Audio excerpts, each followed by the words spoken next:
you in the White House briefing room. During the campaign, President Trump said that he did not know anything about Project 2025. Now he knows about it. Is that the blueprint for shrinking the government? Look, the blueprint is what the president and his team and his cabinet secretaries ultimately decide. And the president trusts his cabinet secretaries to identify where there is waste, fraud, and abuse. We pointed out this morning, or Russ Vogt tweeted about this morning, a Chicago rail project that was canceled. We paused $2.1 billion in Chicago infrastructure projects, specifically the Red Line extension and the red and purple modernization projects. And it's because the administration is concerned that the Biden administration was handing out taxpayer dollars to pay for this construction based on DEI. DOT is reviewing the race-based contracting on unconstitutional grounds, and in the meantime, the Department of Transportation funds for these projects are on hold. So I guess this answers both of your questions. This would be an example of that. And just because there's so much shutdown talk, something different.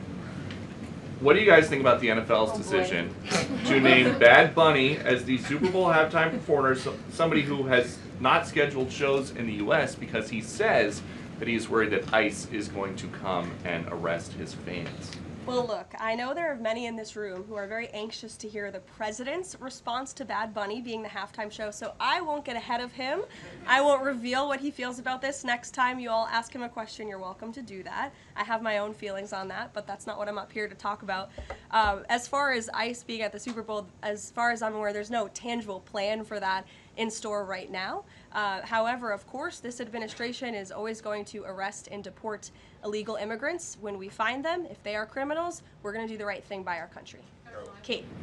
Did the president and Russ Vogt decide yesterday in their meeting which cuts they wanted to make to agencies and which ones would be permanent?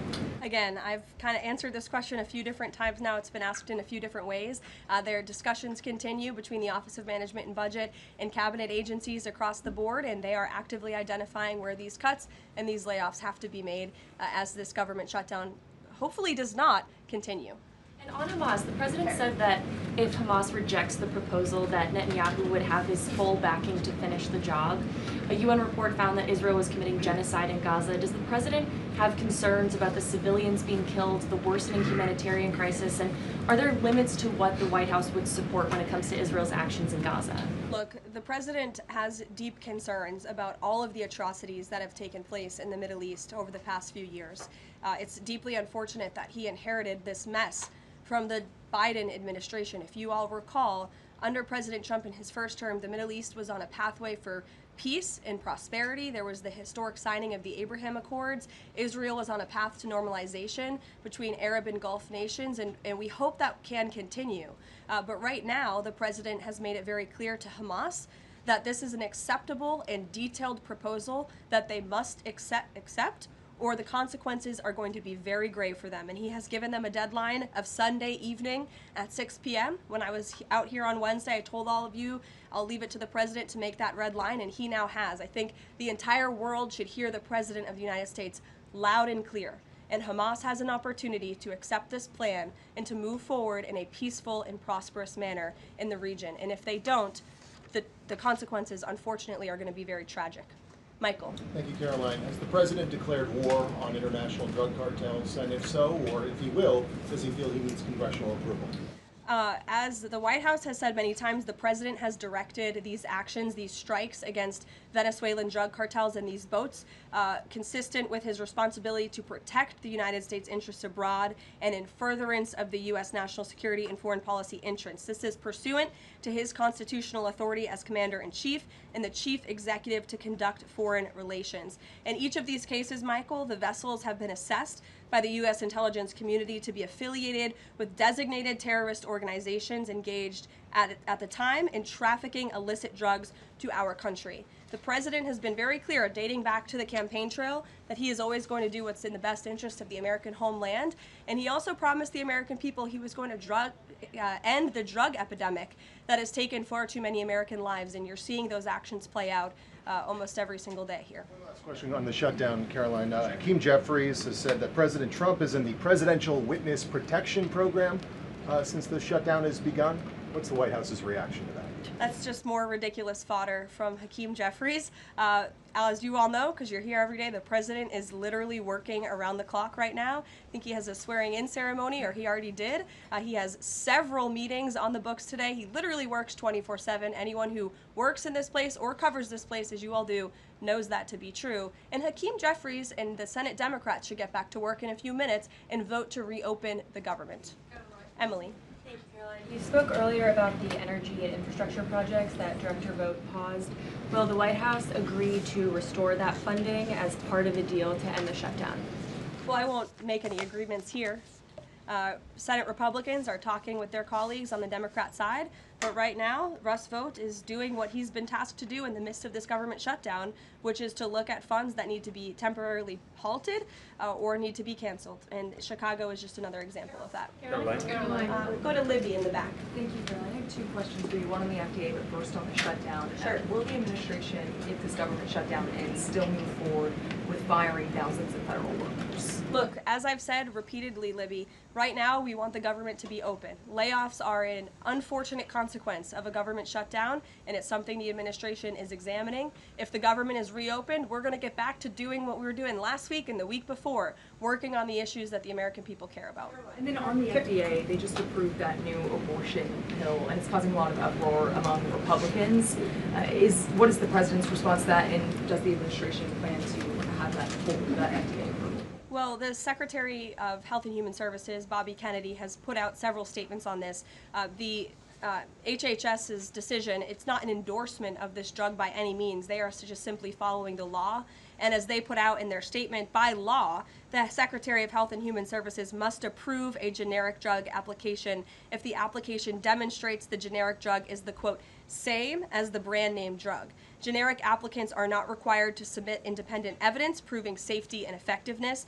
As such, FDA's decision to approve a second generic version does not address the merits of the current safety program. HHS is reviewing adverse effects to ensure that FDA's required safety program for the drug is sufficient to protect women. This safety review equally applies to generic versions of this drug. So FDA and HHS are following the law. It's, again, not an endorsement of the drug itself. Mary. Thanks, Caroline. Two questions on the shutdown. You've argued that these impending layoffs are necessary to keep essential services up and running, but that has never been the case in any previous shutdown. Even when the government was shut down for 35 days in Trump's first term, you've never had to lay off thousands of workers to keep essential services up and running. So why are layoffs now necessary in this shutdown? Because we have an administration and we have a president who are wholeheartedly focused on restoring fiscal sanity to our government and doing the right thing by the American taxpayer. We are $37 trillion in debt, and the federal government is currently shut down. There is no more money coming into the federal government's coffers. And as you've also seen since the beginning, in January, this administration is focusing on waste, fraud, and abuse. And so Democrats have given this administration an unenviable choice to have to take a look at the balance sheet and identify where these cuts and layoffs can be made. And you just said this is an unenviable choice, that this is an unfortunate consequence, but the president has described this as an unprecedented opportunity to lay off additional workers. He's posted a video likening Russ Vought to the Grim Reaper. So which is this? Is this an opportunity to fire more workers or an unfortunate consequence? Look, the president likes to have a little fun every now and then, and I think both things can be true at the same time. The Democrats have given the administration this opportunity, and we don't like laying people off. Nobody takes joy in that around here, and if you think that, then I think that's very sad. You view the White House and our staff as wanting to put people out of work. Nobody wants to do that, but sometimes in government you have to make tough decisions. Carrie. Going back to Portland, as far as the city council there is concerned, they appear to be very sympathetic towards the protesters over at the ICE facility. Is the White House considering invoking the Insurrection Act over in Portland? Is that something they are considering also? As far as the Portland City Council is concerned, are they looking at the members there who are appear to be helping out the protesters as far as suggesting to get burner phones, et cetera, et cetera? That's not something I've heard that's under consideration or discussion at this time. Caroline. Who's ever yelling in the back? Go ahead. Me. Sure. Thank you. Bianca Gracia here, and I have a question.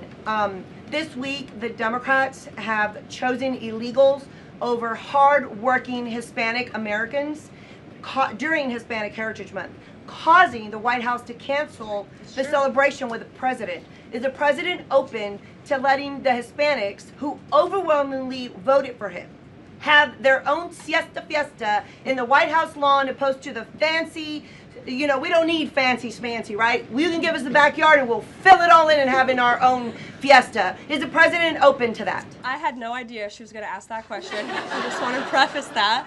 I've never met you. I just want to say that, but welcome to the briefing room. I love your energy. I can't personally unilaterally promise the South Lawn grounds. We have some construction going on out there, but I know that everyone here views it as very unfortunate we had to cancel or hopefully just reschedule the Hispanic American Heritage Month event, and it's because we are working around the clock during this government shutdown.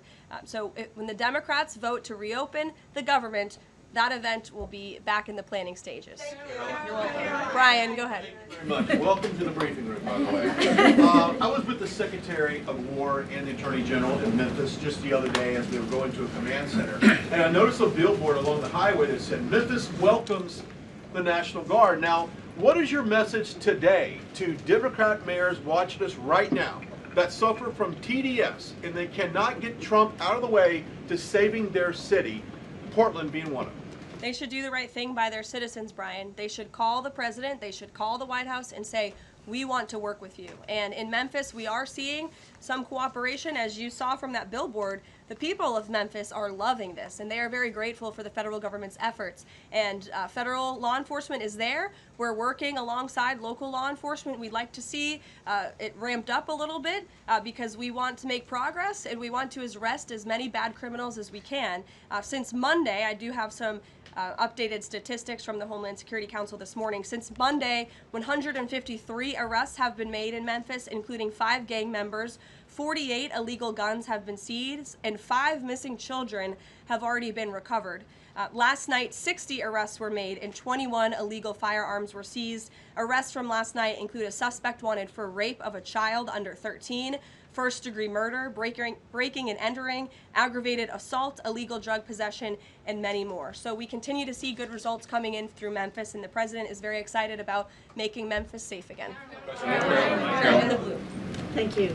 At the top of the briefing, you made a statement about that the Democrats are interested in giving health care to illegal immigrants. Yes, they are. U.S. law already prohibits that. It's a 1996 law saying that they cannot give unauthorized immigrants any federally subsidized health care coverage through Medicaid, the Affordable Care Act, or the Children's Health Insurance Program.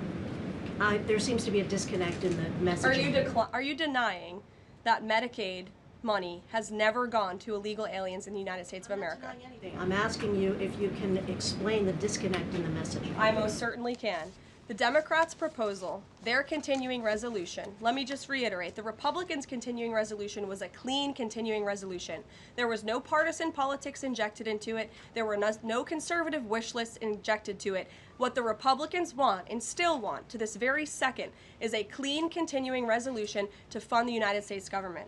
What did the Democrats want in their continuing resolution? They inserted a provision to undo a provision in the Working Families Tax Cut, the One Big Beautiful Bill, that ended taxpayer-funded health care illegal benefits for illegal aliens. Democrats' proposal would require Medicaid to pay more for emergency care provided to illegal aliens than Medicaid does for American patients who are disabled, elderly, or children. And this bill would have also allowed California to continue a gimmick that funds its Medicaid for Illegals program. Those are things that we ended, the Trump administration ended, with the passage and the signage of the One Big Beautiful Bill. And it is an undisputed fact, a fact that under the Biden administration, illegal aliens were absolutely receiving taxpayer-funded health care benefits. In fact, in fiscal year 2024, Medicaid costs for emergency services for illegal immigrants skyrocketed by 142% from the previous year to $9.1 billion. That's $9.1 billion taxpayer dollars that were going to emergency services for illegals. Between President Trump's last full fiscal year under his first administration and Joe Biden's last full fiscal year, Medicaid spending on emergency services for illegal immigrants nearly tripled. There was an increase of 196%. between 2020 and 2024. And I have a chart here for you, and I'm more than happy to email it to you. I'd also like to add, because some were asking dishonest questions yesterday about emergency rooms. In Southern California, according to healthcare professionals in 2023, under the Biden administration, Southern California's, quote, entire healthcare system was being bombarded with illegal immigrants and forcing American patients to endure longer wait times. In Denver, Colorado, the CEO of Denver Health stated that 8,000 illegal immigrants made 20,000 visits to the city's health system in 2023. Leaving an uncompensated bill totaling over $10 million. So when a illegal alien goes to the emergency room, who's paying for it? The American taxpayer. The main safety net hospital in Denver had to turn away patients due to the massive influx of illegal immigrants into the community. And UC Health Hospitals in 2024 reported their system was under stress from an increasing number of migrants. As a result, according to the head of emergency departments and urgent cares across the hospital system, quote, access is impeded for everyone. These are healthcare professionals who dealt with this directly, and there's a lot more where that came from. It is an undisputed fact that Democrats want to give taxpayer-funded healthcare benefits to illegal immigrants, period. Ed. Yeah, thank you, Karoline. Is the president talking directly to Democratic senators to try and get their vote for a clean CR? The Senate Republicans are speaking directly with moderate Democrats. I understand those conversations have become very serious, and we hope positive in the right direction so that Democrats will do the right thing. I don't know if you saw overnight a refinery in California went up in flames. Is the president going to help the governor should gas prices spike, or could he help the governor? Look, I know the administration and the White House are aware of that situation that took place. I don't have any announcements for you, Ed, on that. Has the president seen the first draft of the commemorative coin that the Treasury is doing for the 250th anniversary? It has his face on it. Oh, I'm not sure if he's seen it, but I'm sure he'll love it. Kara. Thank you, Caroline. It's now being reported that former President Biden's DHS and TSA placed peaceful January 6 protesters and even Americans who refused to wear masks during COVID onto watch lists usually reserved for terrorists. Most of these people were not charged with crimes. Does the White House have a comment on the prior administration violating the free speech and due process of these Americans? And where is the outrage from the left that claims to stand for due process and free speech? And after that, I have another question about protecting journalists from Antifa. Sure. Well, Kara, to your first point, please send me that report. That's certainly very concerning. I haven't seen it myself, but if indeed that was happening, it's something I'm sure the Department of Justice and the FBI would deem worthy of looking into. And journalists, as you mentioned earlier, are being increasingly attacked by leftist protesters. I was actually assaulted outside of President Trump's United Nations speech, and I think the White House is aware that a Portland journalist was almost blinded by an Antifa protester. This has been a problem that's gone on for years, and police often say that their hands are tied. Does the White House have a plan or plan on issuing a statement maybe discouraging this violence against journalists out on the street like me and so many others in this room? Well, I hope that my statement earlier in the briefing served that purpose, but of course we condemn violence against anyone in this country, and journalists as well, who are exercising their First Amendment right. And there have been so many incredible independent journalists across the country who have gone undercover within Antifa and really have come to understand how this is a growing domestic terrorism threat inside of our country. And I would encourage maybe some of you in this room to get outside the Beltway and go do some of that undercover investigative reporting, because it is really incredible what they found. I met with one of them in my office yesterday, and they're doing very dangerous work in difficult circumstances, and Antifa is a very violent group, as you've experienced and that many others in the media have as well. Christian. Yeah, thanks, Caroline. Following up on Libby, sort of on the other side of the abortion debate, has the president abandoned his campaign pledge to mandate insurance coverage for IVF services? No. Was there any update on that? We flew by that May EO deadline for the White House to produce a plan. I literally just read a statement from the Health and Human Services on you, for Libby at least, as far as IVF goes. I'll check in with our policy team and we'll get you some updates. And then on Russia, how concerned is the White House that the Russian Navy seems to be escalating its provocation of NATO allies? I'm talking, of course, to the several close calls they've had with the Danish military during the EU leaders meeting in Copenhagen. It's something the administration takes very seriously, and we are constantly monitoring it. The National Security Council here at the White House is in constant correspondence with our NATO allies, and the president speaks to many of them as well. Caroline, we've seen a spate of gun violence in this country, both mass shootings, we've seen this Michigan church that was attacked, children being shot in pews in Minnesota. We've also seen politically motivated assassinations of Minnesota lawmakers, Charlie Kirk. Has any of this made the president or the White House rethink gun safety prevention in this country? Either red flag laws, I know that that was a conversation in the first Trump administration, or is there anything on the table right now on gun violence? Of course, this is an extremely pressing issue for the administration in our entire country. It's deeply alarming to everyone here, the violence that we've seen taking place all over the country, the assassinations that have unfortunately, tragically taken place throughout the last several months. There are many discussions about how to prevent such violence and how we can ensure that law enforcement has the resources they can on the ground to not only respond, but again, to prevent such tragedies from taking place. If there are red flags with an individual in a community, that they are treated as an emergency, a public safety emergency, not just, turn a blind eye to. There's many other things we can do, but the administration and the president has always also made it clear he's always going to protect the constitutional right, the Second Amendment constitutional right of Americans to own guns. Would you advocate for Congress to pass a federal red flag law? Right now, they just incentivize states financially to have red flag laws, but I know Lindsey Graham has worked on this as a Republican. There are some Republicans that do support this kind of gun safety legislation. I don't want to get ahead of the president on any congressional action or any suggestion to Congress on that matter. Andrew. Thank you, Caroline. Two things. First, to follow up on something you said earlier about hospitals treating undocumented or illegal aliens. Is it the administration's position that hospitals should not have to treat people who come into the emergency department who are not here legally? No, that's not our position.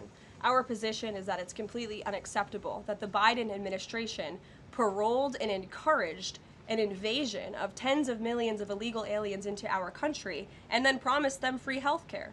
And the Democrats are on the record repeatedly stating that they believe illegal aliens should have health care benefits, free health care benefits in the United States of America. So that is a recipe for a disaster. Of course you're going to encourage a mass illegal invasion of our country, which is exactly what happened. And we've seen the unfortunate consequence of that, where American patients are being put last, where American patients are having to wait in wait rooms, where grandmothers and grandfathers are waiting hours and hours for care because they're being put behind the line to illegal aliens. And we don't agree with that. We don't support that. That's why the administration is desperately trying to fix it and deport the tens of millions of illegal aliens that the Democrats and the Biden administration allowed into our country. And we'd love to continue doing that work so long as the federal government is reopened. And there are many federal law enforcement agents and officers right now who are working without pay. That's unacceptable. The Democrats need to reopen the United States government, and we hope that they will do the right thing on the Senate floor in just a few moments. Thank you, everyone.